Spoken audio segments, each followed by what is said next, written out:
దేవుని నామమునకు స్తోత్రం కలుగును గాక. ప్రభు అయిన యేసు క్రీస్తు నామమున మీ అందరికీ ఈ నూతన దినపు శుభములు వందనాలు తెలియజేస్తూ ఉన్నాను. తలలు వంచి ప్రార్థన చేసుకుందాం. ప్రభువా మా తండ్రి, దయగలిగిన దేవా, సకల ఆశీర్వాదాలకు కర్తవైన మా దేవా, ఈ ఉదయకాల సమయములో నేటి దినపు ధ్యానములో ప్రభా మేము ప్రవేశిస్తూ ఉండగా, వాక్యమై ఉన్న మా తండ్రి, వాక్యము ద్వారా మా జీవితాలతో ప్రతిదినము మాట్లాడుతున్న మా దేవానికి స్తోత్రాలు. నేటి ధ్యానములో పాటల ద్వారా, ప్రార్థనతో, వాక్యము ద్వారా ప్రభా నేను ఘనపరుస్తూ నేను మహిమపరుస్తుండగా, ఇటు డివోషన్ ద్వారా మీరే మహిమ ఘనత ప్రభావాలు పొందుకొనుమని, మా జీవితాలకు ఆశీర్వాదకరముగా మలుచుమని క్రీస్తు పేరిట వేడుకొనుచున్నాం తండ్రి, ఆమేన్. సమూయేలు మొదటి గ్రంథము 17వ అధ్యాయము 55వ వచనము నుంచి చివరి వరకు, 18వ అధ్యాయము మొదటి నుంచి 16 వచనాలు, ప్రకటన గ్రంథము నుంచి 9వ అధ్యాయము 7 నుంచి 16 వచనాలు నేడు మన ధ్యానమునకై ఏర్పాటు చేయబడి ఉన్నవి. ఈ లేఖన భాగముల నుంచి నేడు మనము ధ్యానం చేస్తున్నటువంటి అంశము సింహాసనమును గెలిచిన సుబుద్ధి గల సేవకుడు. సింహాసనమును గెలిచిన సుబుద్ధి గల సేవకుడు, the good servant who won the throne, లేదా ద థ్రోన్ విన్నింగ్ సర్వెంట్ అని చెప్పుకునవచ్చు. సుబుద్ధి కలిగినటువంటి సేవకుడు. ఈరోజు లోకములో సుబుద్ధి కలిగినటువంటి స్నేహితుడు కావాలని, సుబుద్ధి కలిగినటువంటి సేవకుడు కావాలని, సుబుద్ధి కలిగినటువంటి భాగస్వామి కావాలని లోకం కోరుతూ ఉన్నది. అటువంటి సుబుద్ధి కలిగితే, అటువంటి సుబుద్ధి కలిగినటువంటి వ్యక్తి ఏ స్థితి నుంచి ఏ స్థాయి వరకు దీవించబడతాడు, ఆశీర్వదించబడతాడో ఈరోజు మనకు ఏర్పాటు చేయబడిన లేఖన భాగముల ద్వారా మనము చూడబోతూ ఉన్నాం. సమూయేలు మొదటి గ్రంథము 18వ అధ్యాయం మొదటి 16 వచనాల్లో దావీదు గురించి మనం చూస్తూ ఉన్నాం.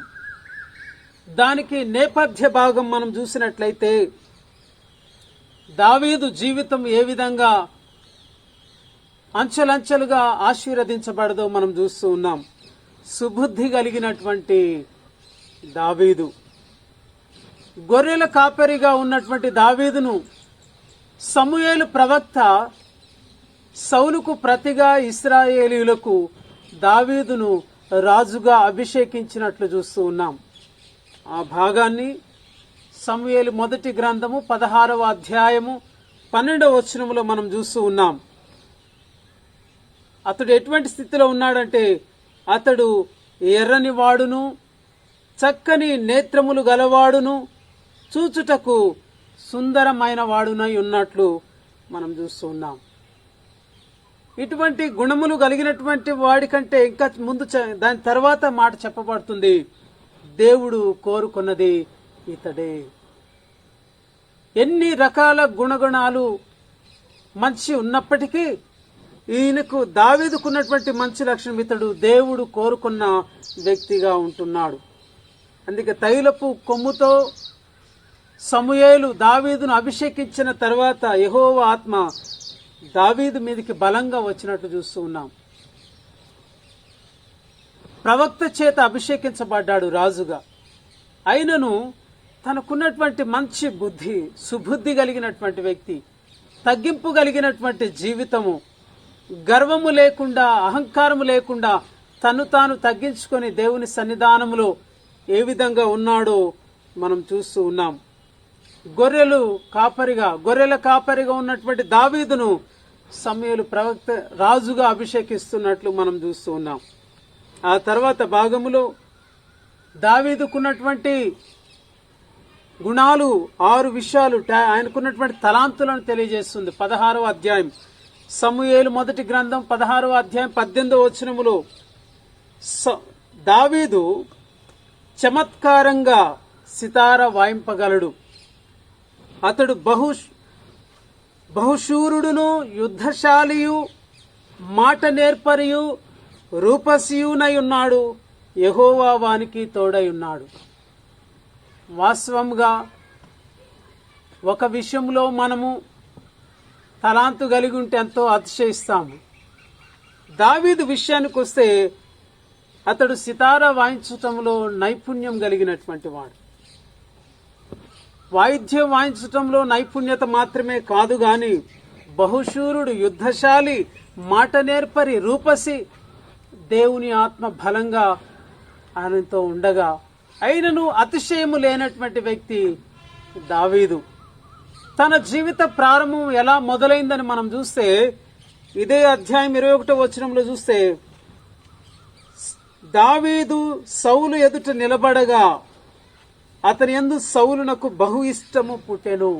సౌలు దావీదును బహు ఇష్టపడ్డట్లుగా చూస్తూ ఉన్నాం. కారణము దావీదుకున్నటువంటి సుబుద్ధి, దావీదు కలిగినటువంటి మంచి లక్షణాలు, వినయము, తగ్గింపు మనసు ఆయన్ని రాజుకు ఇష్టంగా చేసినట్లు చూస్తూ ఉన్నాం.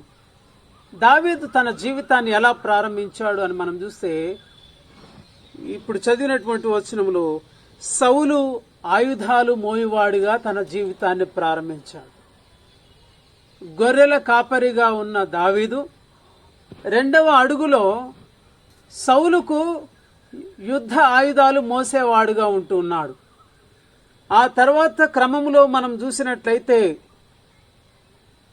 ఫిలిస్తీయుల సైనికుడైనటువంటి గొలియాతును చంపాడు. ఫిలిస్తీయుల పక్షంగా నిలబడ్డ గొలియాతును చంపినా గాని దావీదులో గర్వము లేదు, దావీదులో అతిశయము లేదు, తను తాను తగ్గించుకుంటూ ఉన్నాడు. ఎప్పుడైతే సుబుద్ధి మనలో ఉంటుందో, వినయము సుబుద్ధితో తగ్గింపుతో ఉంటామో ఇతరుల ప్రేమను మనం పొందుకోగలము. దావీదు సౌలు యొక్క ప్రేమను పొందుకోగలిగాడు. అంత మాత్రమే కాదు, సౌలు కుమారుడైన యోనాతానుతో తన హృదయం కలిసిపోయినట్టు చూస్తున్నాం 18వ అధ్యాయం మొదటి భాగంలో. ప్రాణ స్నేహితులుగా ఉంటున్నట్లు, స్నేహానికి ఒక నిబంధన చేసుకున్నట్లు చూస్తున్నాం దావీదు యోనాతాను. కారణము దావీదుకున్నటువంటి మంచి స్వభావం, తనకున్నటువంటి సుబుద్ధి తన స్నేహితులను సంపాదించుకునేటట్లు చేయగలిగింది. అంత మాత్రమే కాదు గాని దావీదు ఎక్కడికి వెళ్ళినా తనకు అప్పగించబడిన ప్రతి కార్యములో ఎంతో నమ్మకంగా ఉండబట్టి అతనిని యోధుల మీద పెద్దగా నియమిస్తూ ఉన్నాడు సౌలు రాజు. మొట్టమొదటిది గొర్రెల కాపరిగా ఉన్నాడు, 2వది యుద్ధ ఆయుధాలు మోసేవాడుగా ఉన్నాడు, ఇప్పుడు 3వ స్థానము యోధుల మీద అధిపతిగా ఉంటూ ఉన్నాడు. తన స్థాయి పెరిగినప్పటికీ, తను ఎంతగా అంచెలంచెలుగా ఎదుగుతున్నప్పటికీ తనలో ఉన్నటువంటి సుబుద్ధిని విడిచిపెట్టలే, తనకున్నటువంటి సుగుణాలను ఎప్పుడు విడిచిపెట్టలే, తనలో ఎప్పుడు అహంకారాన్ని, అతిశయాన్ని తన హృదయంలోనికి రానివ్వలేదు దావీదు. అందుని బట్టి ప్రజలందరి దృష్టిలోనూ, సౌలు యొక్క సేవకుల దృష్టిలోనూ దావీదు అనుకూలుడుగాను మంచివాడుగా కనబడ్డట్లు చూస్తున్నాం. ప్రియమైన దేవుని బిడ్డలారా, సుబుద్ధి కలిగి మంచి లక్షణాలతో అందరి ప్రేమలు పొందుకుంటూ ఉంటే అది శత్రుత్వము ఉండదు అని ఎప్పుడు అనుకోకూడదు. దావీదును ప్రజలందరూ మెచ్చుకుంటూ ఉన్నారు, సౌలు సేవకులు మెచ్చుకుంటూ ఉన్నారు. అదే తరుణంలో ప్రజలందరూ, స్త్రీలు దావీదును పొగుడుతూ సౌలు 1000 మందిని, దావీదు 10,000 మంది శత్రువులను హతము చేసినటువంటి గానాలు చేసినప్పుడు సౌలు సహించలేకపోయాడు. సౌలుకు కోపం వచ్చింది, బహు కోపము కలిగినటువంటి వాడై విషపు చూపు మొదలైంది. ఒకవేళ నువ్వు మంచి సుబుద్ధితో, మంచి వినయము కలిగి, విధేయత కలిగి నీవు వర్ధిల్లిన కొలది నిన్ను ప్రేమించేవారు ఉంటారు, నిన్ను ద్వేషించేవారు కూడా ఉండవచ్చు. నీ యొక్క అభివృద్ధిని కాంక్షించనటువంటి వారు కూడా ఉంటారు అనే సంగతిని మనం మరవవద్దు. విషపు చూపు చూసినటువంటి సౌలు మొదట ఎంతగానో ప్రేమించాడు, కానీ తర్వాత విషపు చూపుతో దావీదును చంపాలనేటువంటి ఉద్దేశముతో 2 మారులు ఈటెను విసిరేసినట్లు మనం చూస్తూ ఉన్నాం. అయినను దావీదు తప్పించుకున్నట్లు చూస్తూ ఉన్నాం. దేవుని కృప దావీదుతో ఉన్నది. అందుకే మనం క్రింద భాగాలు సమూయేలు మొదటి గ్రంథం 18వ అధ్యాయము 12వ వచనము నుంచి మనం చూసినట్లయితే, యెహోవా తనను విడిచి దావీదునకు తోడై ఉండుట చూచి సౌలు దావీదునకు భయపడెను. ఎంత విషపు చూపు సౌలు చూపిస్తూ ఉన్నాడో మనం చూస్తున్నాం. ఈటను విసిరేసి దావీదును చంపాలని తలంచాడు, గాని దావీదునకు దేవుడు తోడై ఉన్నాడనే సంగతిని గుర్తుపెట్టుకున్నాడు సౌలు. తనను దేవుడు విడిచిపెట్టాడు అనేటువంటిది గ్రహించగలిగాడు సౌలు. దావీదు సుబుద్ధి కలిగి ఉన్నాడనేది గ్రహించగలిగాడు సౌలు. గనుక సౌలు దావీదునకు భయపడుతున్నట్లు చూస్తూ ఉన్నాం. నీవు మంచి నడతలో ఉంటే, సుబుద్ధి కలిగి జీవిస్తే, నీవు సరి అయిన స్థితిలో ఉంటే ఇతరులు నిన్ను చూసి భయపడతారు. సౌలు రాజు అయినప్పటికీ దావీదునకు భయపడుతున్నట్లు చూస్తున్నాం. కారణము, తన మార్గాలన్నిటిలో కూడా దావీదు సుబుద్ధి కలిగి జీవించాడు. ఎక్కడ కూడా వక్ర మార్గానికి తావివ్వలేదు. వక్ర మార్గములో నడవటానికి దావీదు ఇష్టపడలేదు. అందును బట్టి సౌలు దావీదునకు భయపడ్డట్లు చూస్తూ ఉన్నాం. తనకు హాని చేయడానికి వెనకాడుతున్నట్లు మనం చూస్తూ ఉన్నాం. అంత మాత్రమే కాదు, దావీదు ప్రజలందరి ప్రేమను పొందుకోగలిగాడు. సమూయేలు ప్రవక్త దావీదును రాజుగా అభిషేకించగలిగాడు, గాని ప్రజలే దావీదును కేరింతలు కొడుతూ జయ నాదాలు పలుకుతూ ఆయన అందలం ఎక్కిస్తున్నట్లు చూస్తూ ఉన్నాం. ఒక నిస్సుబుద్ధి ఎంతగా హెచ్చిస్తుందో మనం చూస్తున్నాం. దేవుడు కోరుకున్నటువంటి వ్యక్తి దావీదు. ప్రజలు ఇష్టపడినటువంటి వ్యక్తిగా ఉన్నాడు దావీదు. కారణము, అతడు కలిగిన సుబుద్ధి అని మనం ఈరోజు గ్రహించాలి.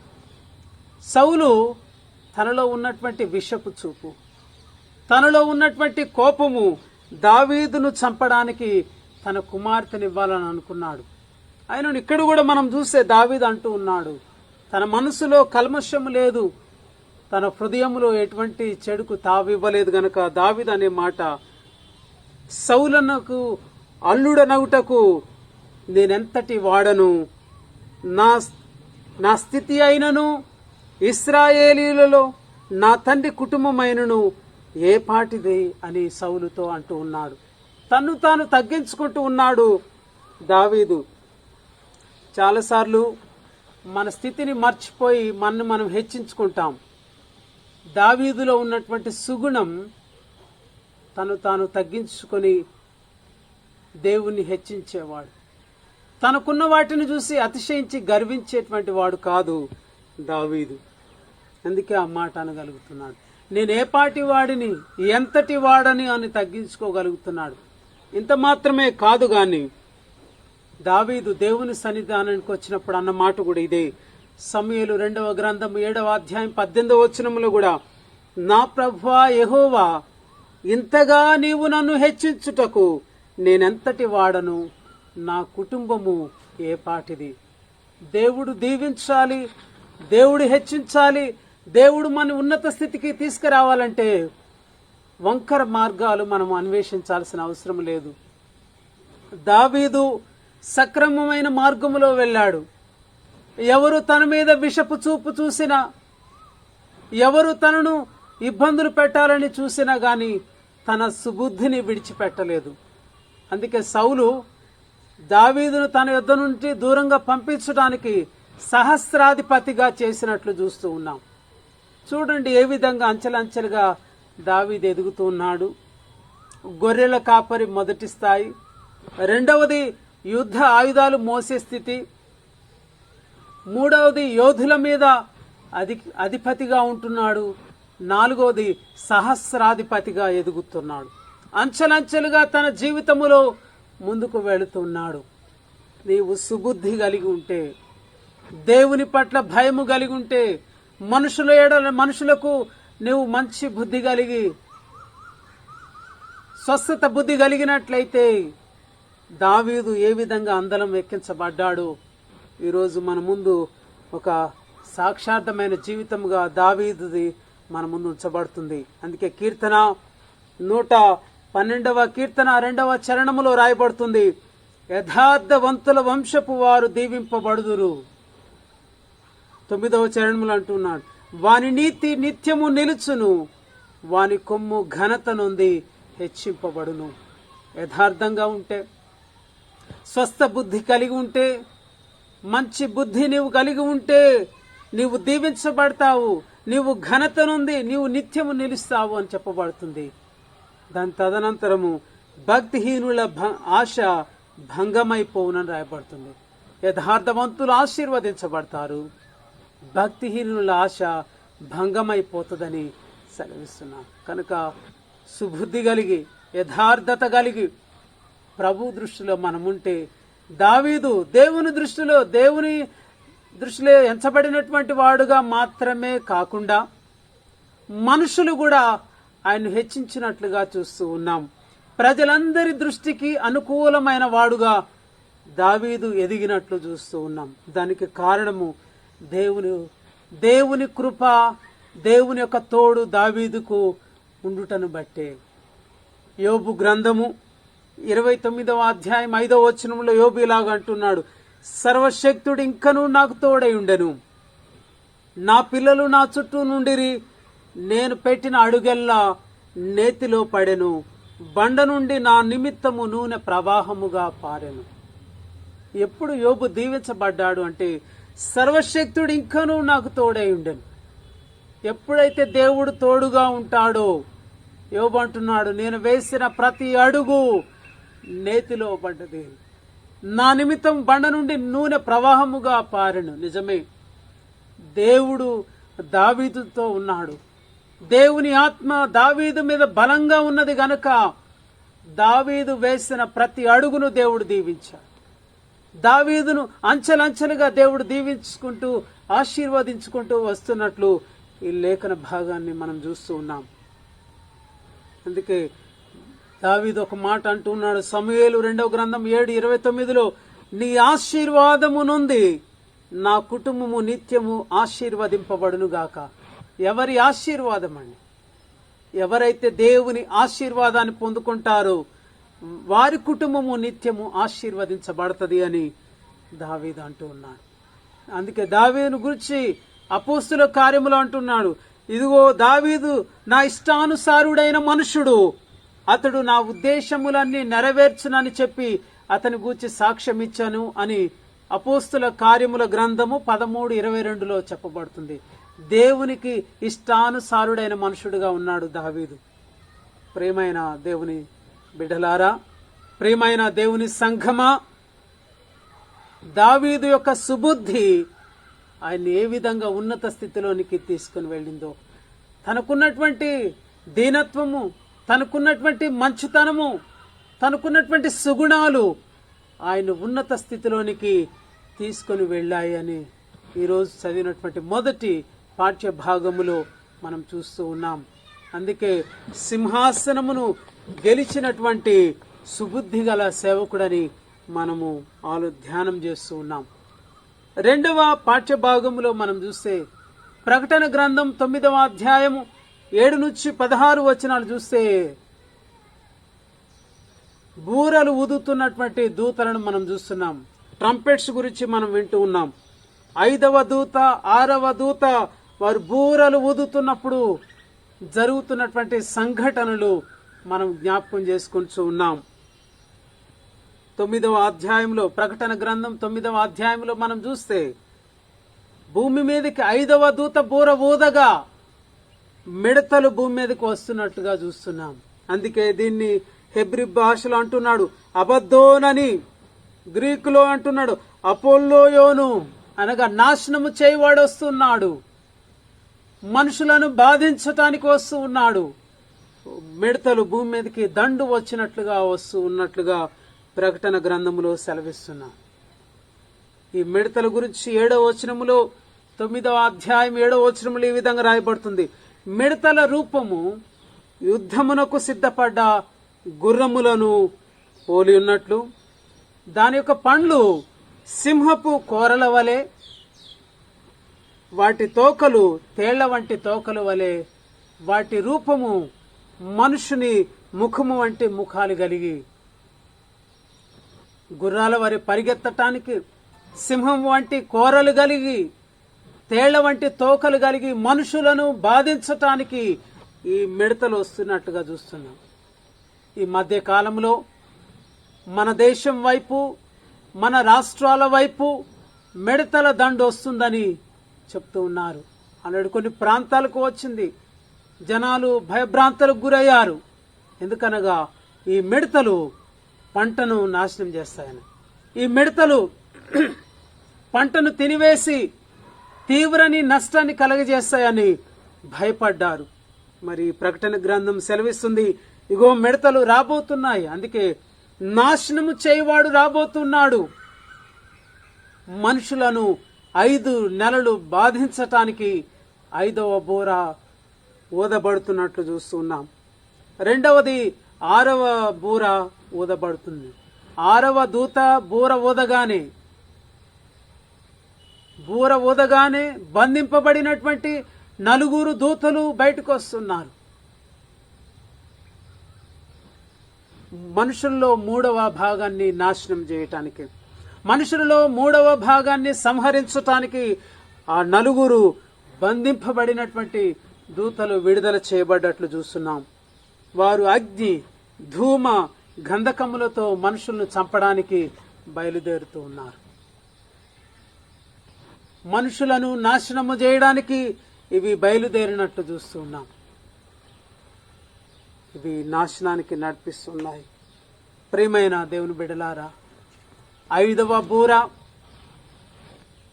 దూత బూర ఊదగా, 6వ దూత బూర ఊదగా నాశనము వారి మీదకు వస్తూ ఉండగా ఇక్కడ చెప్తూ ఉన్నాడు, మరణం వెతుకుతున్నటువంటి వారికి మరణం దొరకట్లేదని, చావు కొరకు ఆశపడేవారు ఉన్నారు, కానీ అది వారి వద్ద నుండి పారిపోతుందని చెప్పబడుతుంది. కనుక మరణం కావాలనుకున్నది మనం దొరికించుకోలేం, అది మనకు రాదు. చనిపోవాలని ఆశ ఉన్న ఈ శ్రమను అనుభవించకుండా తప్పించుకోవాలని చనిపోవాలని ఆశపడ్డా అది దొరకదు అని చెప్పబడుతుంది. కనుక ఈ మహాశ్రమల నుంచి కొద్దిమంది మిగిలారట. ఎవరు వీరు? ఇంకా శ్రమలకు అప్పగింపబడేవారు ఎవరు అంటే మారు మనసు నొందనటువంటి వారు ఈ తెగుళ్ల తర్వాత కూడా ఇంకా బ్రతికి ఉన్నారు అని చెప్పబడుతుంది. అంటే ఇంకా శ్రమలు రాబోతున్నాయి. శ్రమలకు వారు విడవబడ్డారు. విడవబడిన వారు ఎవరు అని మనం చూసినట్లయితే వారు మారు మనసు లేనటువంటి వారు, నరహత్య చేస్తూ, జారత్వము జరిగిస్తూ, చోరత్వము జరిగిస్తూ, అవిధేయతతో, భక్తి భయము లేనటువంటి జీవితాలతో ఉన్నటువంటి వారు ఇంకా శ్రమలకు అప్పగించబడుతున్నట్లుగా చూస్తున్నాం. 5వ దూత బూర ఊదింది.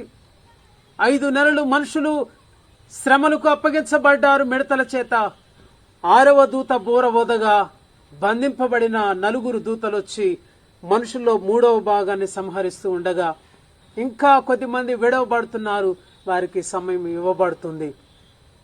ఇకనైనను మారు మనసు పొందుకొని, ఇకనైనను పశ్చాత్తాపడి, ఇకనైనను తమ జీవితాలు సరిచేసుకొని దేవుని వైపు తిరిగినట్లయితే దేవుడు వారిని శ్రమ నుంచి, ఈ యొక్క అగ్ని నుంచి, ఈ యొక్క గంధకాల నుంచి తప్పిస్తాడు అని వాక్యం సెలవిస్తుంది. గనక మరి మారు మనసు అనుభవంతో ప్రభు వైపు చూసేటువంటి వారముగా, ప్రభువుకి ఇష్టమైనటువంటి బిడ్డలుగా ఈ లోకములో జీవించే వారముగా, అట్టి ఆత్మీయ స్థితిలోనికి, మారు మనసు అనుభవంలోనికి దినదిన ప్రవర్ధమానమై దేవునికి ఇష్టమైనటువంటి బిడ్డలుగా జీవించడానికి అట్టి ఆత్మీయ స్థితిని ఈ వాక్యం వింటున్న మనలందరినీ దేవుడు నడిపించునుగాక. ఆమేన్. తలలు వంచి ప్రార్థన చేసుకుందాం. మహాపరిశుద్ధుడా, మహోన్నతుడా, కృపగలిగిన దేవా, నేడు మీరు మాతో మాట్లాడిన వాక్యమును బట్టి మీకు వందనాలు, స్తోత్రాలు ప్రభువా. సుబుద్ధి కలిగినటువంటి దావీదు ఏ విధంగా గొర్రెల కాపరి స్థితి నుంచి రాజుగా ఎదిగాడో, అంచెలంచెలుగా ఏ విధంగా ఎదిగాడో ప్రభు వాక్యము ద్వారా మాతో మాట్లాడిన దేవానికి వందనాలు. తన యొక్క సుబుద్ధి చేత యోనతాను యొక్క ప్రేమను పొందుకోగలిగాడు. తన సుబుద్ధి చేత ప్రజలందరి ప్రేమను పొందుకోగలిగాడు. ప్రజల మనిషిగా ఎదగగలిగాడు. గొర్రెల కాపరిగాను, రాజు యొక్క యుద్ధాయుధాలు మోయవాడుగాను, యోధుల మీద అధిపతిగాను, సహస్రాధిపతిగాను అంచెలంచెలుగా దీవిస్తున్న మా ప్రభా, నిజమే నీ యందు మేము సుబుద్ధి కలిగి, వినయము కలిగి, విధేయత కలిగి, భక్తి కలిగి జీవించినట్లయితే అంచెలంచెలుగా మేము కూడా మా జీవితంలో ఆశీర్వదించబడతామని గ్రహించగలిగే ఆత్మీయ స్థితిలోనికి మేము నడిపించుమని ప్రార్థిస్తూ ఉన్నాం. మాలో ఉన్న ప్రతి బలహీనతను తీసివేయమని వేడుకొనుచున్నాం మా ప్రభా. ప్రతి విధమైనటువంటి బలహీనతల నుంచి ప్రభా మేము దూరంగా వెళ్ళటానికి నీ కృప దయచేయండి. దినదినము మా ఆత్మీయ స్థితిని సరి చేసుకోవడానికి నీ కృప దయచేయండి ప్రభా. దావీదు వలె నీ యొక్క వాక్యానికి లోబడే వారంగా, నీ యొక్క మాటకు విధేయత కలిగి జీవించే వారంగా చేయమని ప్రార్థిస్తూ ఉన్నాం. అంత మాత్రమే కాదు ప్రభా, ప్రకటన గ్రంథములో ఇగో ప్రభా శ్రమను కలగజేసేటువంటి 5వ దూత బూర ఊదగా, 6వ దూత బూర ఊదగా ప్రభా మనుషులను, భూమిని నాశనం చేయడానికి, ఇగో ప్రభా మనుషులను బాధించటానికి వస్తున్నటువంటి ఆ మిడతల దండు, ఆ విడవబడిన 4 దూతలు ప్రభా ఇగో శ్రమ రాబోతుండగా, నిజమే ఒకవేళ ఆ సమయంలో మేము తప్పించుకోవచ్చు, కానీ నిత్య నరకాగ్ని నుంచి మేము తప్పించబడము. మేము మారు మనసు పొందాలి అని ప్రభా మీరు మాతో మాట్లాడుతున్నారు. మీకు వందనాలు. ఇంకను మా జీవితంలో ప్రభా నూతనమైనటువంటి రూపాంతర స్థితి మాకు కావాలని నీ వాక్యం కోరుతూ ఉండగా, నాశనము చేయవాడు మా గృహాల్లో, మా యొక్క సమాజములో, సంఘములో ప్రవేశించకుండా మమ్మను మేము ప్రభా జాగ్రత్తగా ఉండునట్లు, మమ్మల్ని మేము వాక్యపు వెలుగులో మా జీవితాలను సరి చేసుకోవడానికి నీ కృప దయచేయండి అని ప్రార్థిస్తూ ఉన్నాం ప్రభువా. ఈ సమయంలో మా యొక్క సంఘము కొరకు ప్రార్థిస్తున్నాం. మా సంఘములో ఉన్న ప్రతి కుటుంబాన్ని పేరు పేరున దీవించండి, ఆశీర్వదించండి. ఆరోగ్య విషయంలో, ఆర్థిక విషయాల్లో, ఆత్మీయ స్థితిలో అంతకంతకు మా సంఘములో ఉన్న ప్రతి కుటుంబాన్ని దీవించమని వేడుకొంచున్నాం. ఇరుకుల్లో, ఇబ్బందుల్లో, కష్టాల్లో, కన్నీటిలో, శ్రమలో ఉన్న ప్రతి బిడ్డకు విడుదల దయచేయమని వేడుకొనుచు ఉన్నాం మా ప్రభువా. కరోనా మహమ్మారి వల్ల అనారోగ్యానికి, బలహీనతలకు గురైనటువంటి ప్రతి బిడ్డ కొరకు ప్రార్థిస్తున్నాం. ఆ మహమ్మారి నుంచి విడిపించమని వేడుకొనుచు ఉన్నాం మా ప్రభువా. మా యొక్క పట్టణమును, రాష్ట్రమును, దేశమును, అధికారులను, ప్రభుత్వాల కొరకు ప్రార్థిస్తున్నాం. దీని కొరకు నిరంతరం ప్రయాసపడుతున్న ప్రతి బిడ్డను మీరు జ్ఞాపకం చేసుకోమని వేడుకొనుచు ఉన్నాం మా ప్రభువా. మా యొక్క సంఘాల కొరకును, మా యొక్క అధ్యక్ష మండలము కొరకును, అధ్యక్ష మండల పీఠాధిపతుల కొరకును, అధ్యక్ష మండలంలో జరుగుతున్న సేవా పరిచర్య అంతటి కొరకును ప్రార్థిస్తూ ఉన్నాం. దక్షిణ ఇండియా సంఘమును ఆశీర్వదించమని వేడుకొనుచున్నాం మా ప్రభువా. ఈ సమయంలో ఈ కరోనా విడుదల కొరకు, కరోనా మహమ్మారి నుంచి విడుదల పొందాలని అహర్నిశలో ప్రయాసపడుతున్న వైద్య బృందము కొరకును, ప్రభుత్వ యంత్రాంగం అంతటి కొరకు ప్రార్థిస్తున్నాం.